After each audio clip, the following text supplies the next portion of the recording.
Ah, tá, agora sim. Mas eu acho que você fechou ele. Não. Começou a gravar de novo?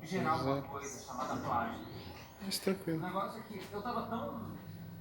eu só pausei ali, a porta que me deu, eu pausei. Quase que eu não percebo uma coisa linda. Eu acho melhor você entrar na minha gaiola. Com certeza é a primeira vez que alguém me fala uma coisa assim. Que bom ouvir isso. Segura nessa barra, por favor. Com as duas mãos. Isso. Assim.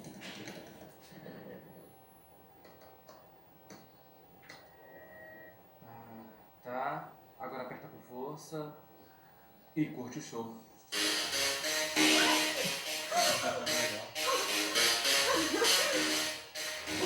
Que isso? Mas como é possível? As bobinas estão disparando a uma frequência tão alta que as faíscas criam as ondas sonoras quando elas se movem pelo ar. Isso é tão... nerd!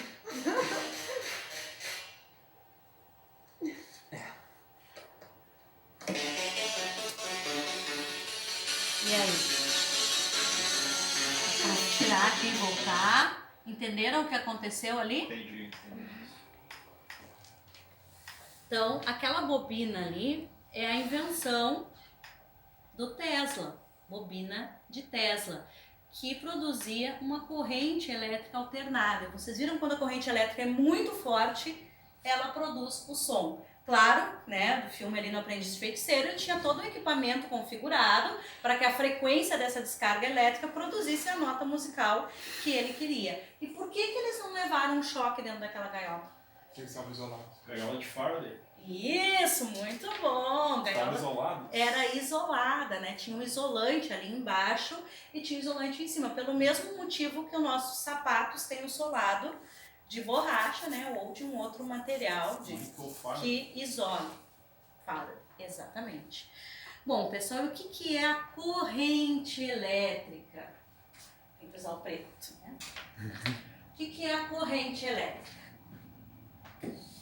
Vamos pensar assim que eu tenho dentro de um fio, faz de conta que isso aqui é um fiozinho, tá? Eu tenho um movimento de elétrons.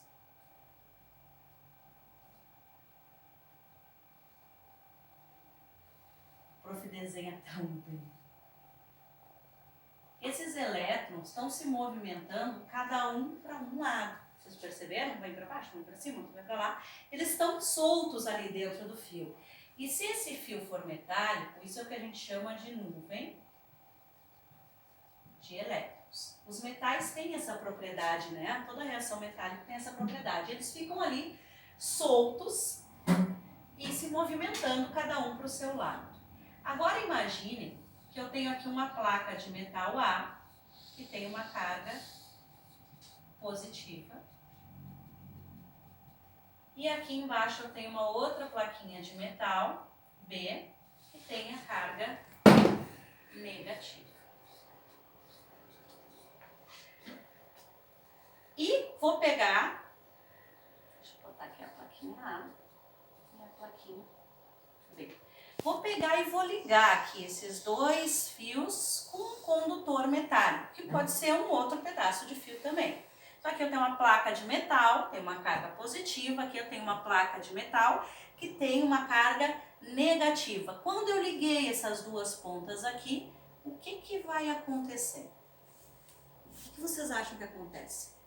Fluxo de elétrons. Fluxo de elétrons. Os elétrons se organizam, ali eles estão cada um para um lado, né? É mais ou menos como no quartel, né? Formar, não sei como eles dizem lá, me ajuda aí. Unida.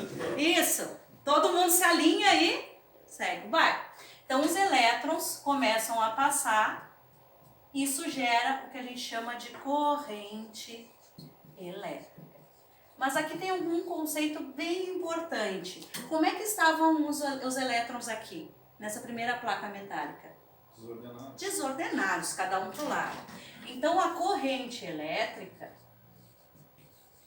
ela é um movimento, concordam, meu prof? Que eles começaram a se movimentar, então basicamente ela é um movimento. E eles se organizaram. Então é um movimento ordenado Dos de elétrons? condutores de carga elétrica, que são os elétrons nesse caso. E qual é o sentido desse movimento? Qual é o sentido desse movimento? Positivo para negativo? Do positivo para o negativo é o que a gente chama de sentido convencional. Porque se convencionou, né, que um material que tem uma carga maior, tem um potencial maior de carga, ele vai transferir carga para um material que tem carga menor. Então esse sentido é convencional. Então vamos botar aqui, no sentido convencional. Só que, onde é que estão os elétrons aqui na placa que a prof desenhou? No A ou no B? Aqui a carga é positiva e aqui os elétrons estão se movimentando. Então, na verdade, gente, o sentido convencional, que é o sentido que nós usamos na física, ele é sempre oposto ao sentido real. No sentido real, os elétrons que se movimentam, é quem está perdendo elétrons. E no sentido convencional que a gente usa na física, vai ser sempre do maior potencial elétrico para o menor potencial elétrico. Quem tem maior carga para quem tem menor carga. E aqui tem um conceito muito importante, que o potencial elétrico de A tem que ser maior para o potencial elétrico de B, ou assim, para que haja corrente elétrica. Se eles estão iguais, eu tenho a mesma carga positiva e a mesma carga negativa, isso não gera corrente. Ninguém perde, ninguém ganha, fica todo mundo, cada um no seu quadrado. Certo? Então, o sentido é corrente elétrica, perdão, movimento ordenado dos condutores de carga elétrica, no caso, os elétrons, que vai ser no sentido convencional, de quem tem maior carga para quem tem menor potencial, que é o oposto ao sentido real. Então, na verdade, a corrente elétrica ela tem dois sentidos. O real, que nós vamos usar nas aulas de química, e o convencional, que é o que nós usamos na física. Porque é mais fácil de explicar muitos fenômenos usando a convenção. Tá? E para gerar essa corrente elétrica, de forma a gerar um tipo de energia, eu tenho que ter condutor elétrico. Preciso de condutividade elétrica. Se o material é isolante, não vai gerar toda essa corrente. E eu tenho três tipos de condutores. Os metais e a grafita, né, que vem do carbono, que são portadores móveis de cargas elétricas, os elétrons livres. Então, nos metais e na grafita, quem porta essa carga elétrica, quem leva essa carga elétrica são os elétrons lá, como a gente falou antes, da nuvem de elétrons. Tá? São os portadores de carga elétrica. Nas soluções eletrolíticas, ali como do ácido sulfúrico, que a prof mostrou para vocês da pilha, eu tenho que quem porta esses íons, essa carga elétrica são os íons, tanto os positivos quanto os negativos. Por quê? Nesse tipo de reação de corrente elétrica em fluido, um perde e o outro ganha elétrica. Então os íons, sendo eles positivos ou negativos, eles são portadores dessa carga elétrica. E depois eu tenho os gases ionizados, que são os dois portadores, tanto os íons quanto os elétrons que estiverem livres por ali. E o que gera corrente elétrica, então, a prof vai repetir o que a prof passou, é justamente essa diferença de potencial. Né? O potencial elétrico de A ele vai ter que ser maior que o potencial elétrico ali de B. E aqui eu tenho que ter um conduíte, né? Um condutor, que é essa ligaçãozinha que a prof desenhou. Então, a corrente elétrica sempre vai ser causada pela diferença de tensão elétrica ou potencial elétrico, o famoso DDP. Aqui a prof já desenhou e aqui eu trouxe um gifzinho para vocês verem. Ó. O sentido convencional da corrente é de maior potencial para o de menor, estão vendo? A setinha? Mas o sentido real é para lá, os elétrons que passam para lá.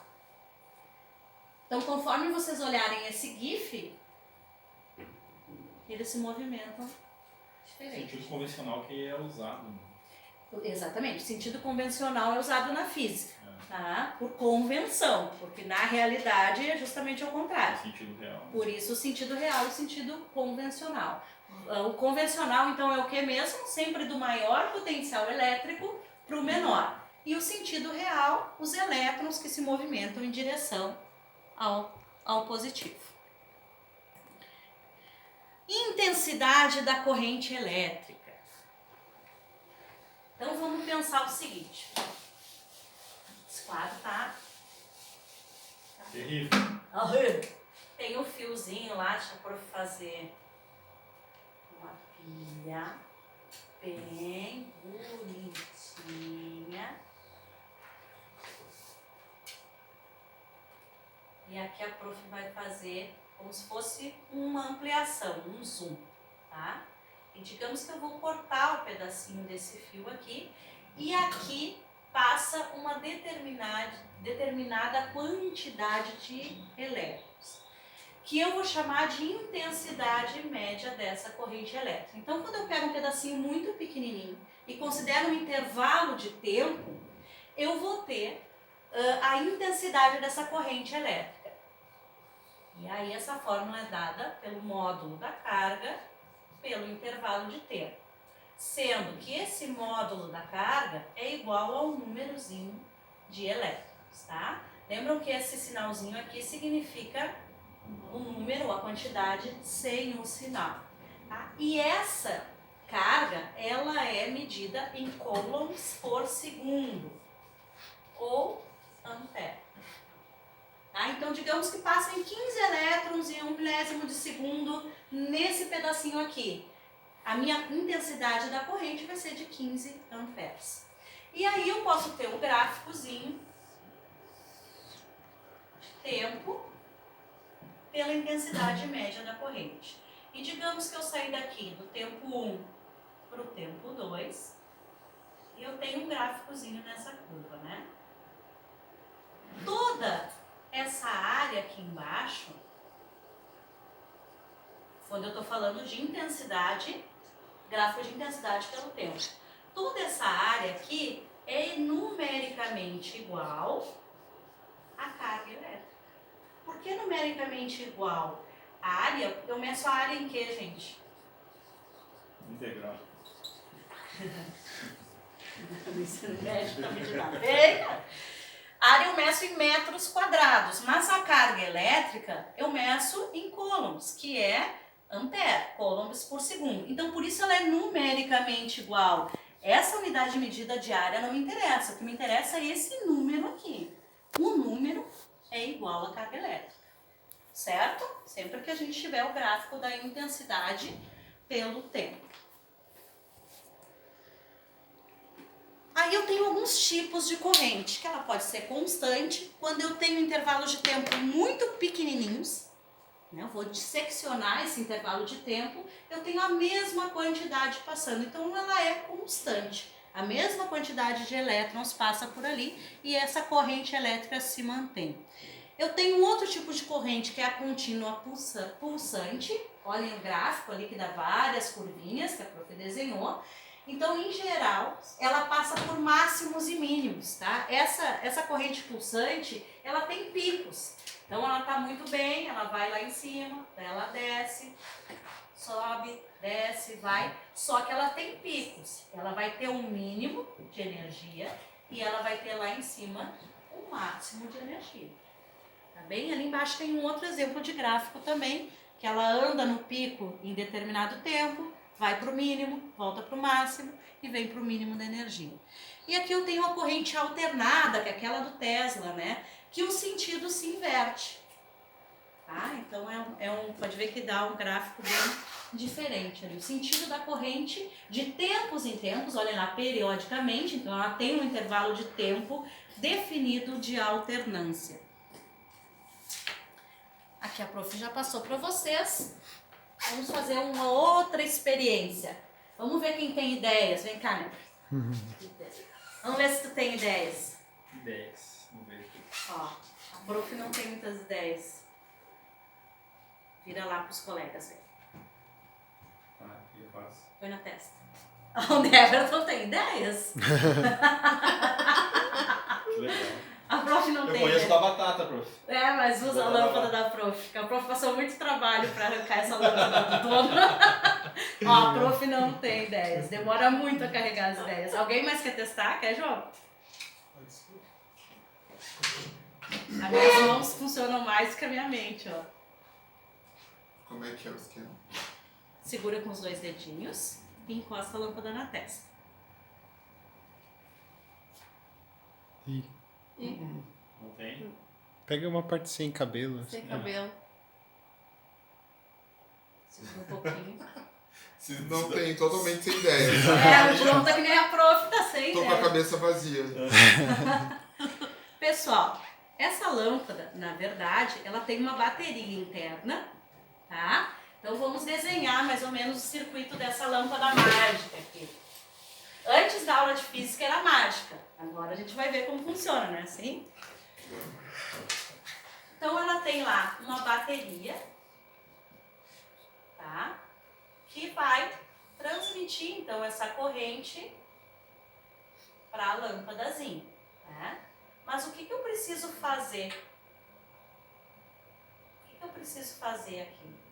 Peraí que a prof vai ligar o fio diferente, lá dentro da lâmpada. O que acontece aqui? O fio não tá encostando? Os fios não se encostam.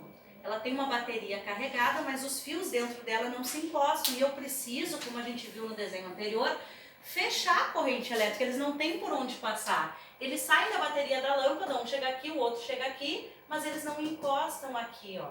Eles não se encostam. E aí ela tem aqui na pontinha dela um contato que liga esses fios. Mas esse contato funciona como um interruptor. Uma chave. Uma chave. Só que a chave, no caso, é o meu dedo ou a minha testa. Então eu preciso ligar a corrente elétrica, colocando os dedos dos 2 lados da lâmpada e fechar o contato. Ó, que ela funciona como uma chave. Tá? E isso vai, como o corpo da gente é condutor de eletricidade, aqui os dedos vão fazer o caminho ali do fio que conduz a eletricidade. Tá? Tranquilo? Alguém mais quer olhar a lâmpadazinha? Deixa eu ver.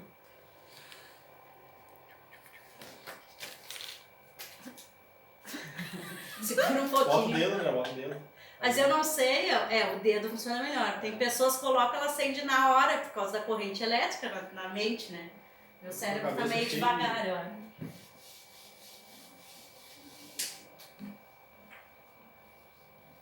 Eu tenho na corrente elétrica alguns efeitos.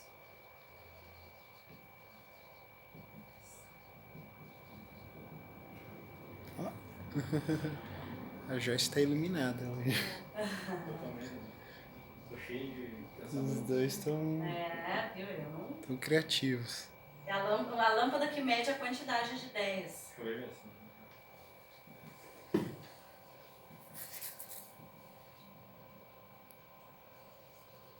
Vamos lá, vamos lá.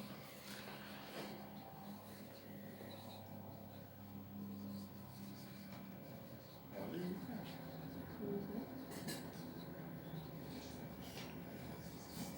É eu e o professor do João. Viu? É legal, né? Professor Martin. Pessoal, a corrente elétrica ela tem alguns efeitos. O primeiro deles é o efeito magnético, que é o que a gente viu da atração ou repulsão dos corpos, né? O efeito fisiológico, que é o que acontece dentro do nosso corpo, que é o que provoca os movimentos, né? Você sabe que o nosso sistema neurológico, ele transmite impulsos elétricos, que são os nossos pensamentos e que comandam todo o nosso organismo. Então a corrente elétrica também passa por um efeito fisiológico.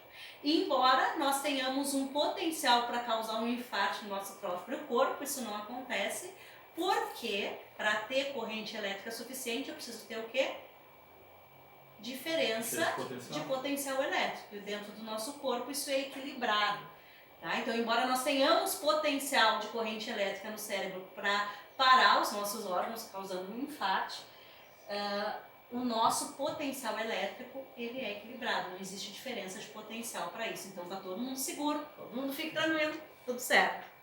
O efeito químico, que é o que acontece na eletrólise da água, por exemplo, e na pilha, aquela do ácido sulfúrico, que a prof mostrou antes. E nós temos o efeito luminoso, que vem de luz, né, o que transforma essa corrente elétrica em luz. E o efeito Joule, que é o que, graças a Deus, me permite deitar no lençolzinho térmico de noite, fazer uma chapinha no cabelo e tomar um banho quente. Né? Meu preferido, por isso eu deixei por último. Acho que todo mundo no inverno do Rio Grande do Sul adora o efeito Joule, que é o efeito térmico. Tá? Então, nesse efeito Joule, que é o efeito térmico, eu coloquei ali para vocês os exemplos. Casualmente, todos os exemplos que vocês me deram no início da aula estão ali, estão vendo? Secador de cabelo, a chapinha, a torradeira, o ferro elétrico e o chuveiro. Então, todos os exemplos de vocês, com exceção do celular, foi contemplado aí no efeito Joule. Então, ele é causado pelo choque de elétrons livres contra os átomos dos condutores, que ao receber essa energia, vibram mais intensamente. Como isso acontece? Eu estou produzindo a energia, um gerador, né? E essa energia vai passar por uma resistência e ela vai ser gasta. Então eu produzo e eu gasto. Quando tem a resistência, isso acaba aquecendo, é o que transforma essa energia elétrica em calor. E daí uma pergunta que a prof quer fazer para vocês. Vocês sabem que a energia elétrica é produzida muito longe, né? No nosso caso, em hidrelétricas. Eu posso produzir essa energia antes de gastar?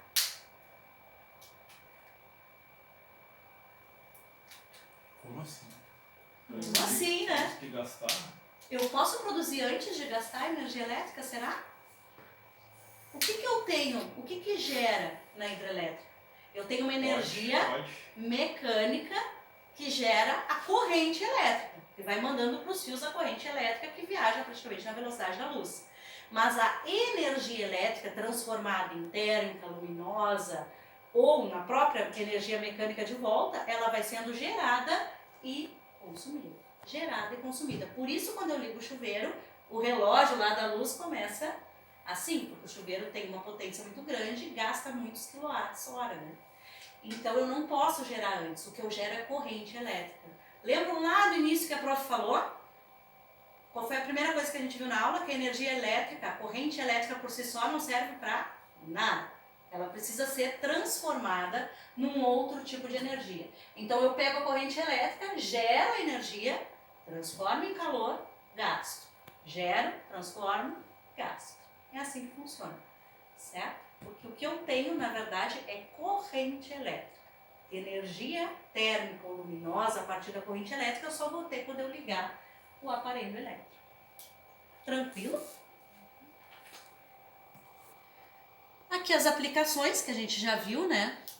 Da lâmpada, a resistência do chuveiro, porque o efeito Joule que transforma essa corrente elétrica em calor é dentro da resistência, tá? Aquela que a prof desenhou ali no quadro. E aqui tem a nossa conta de luz, olha que beleza. Consumo quilowatts-hora, 351.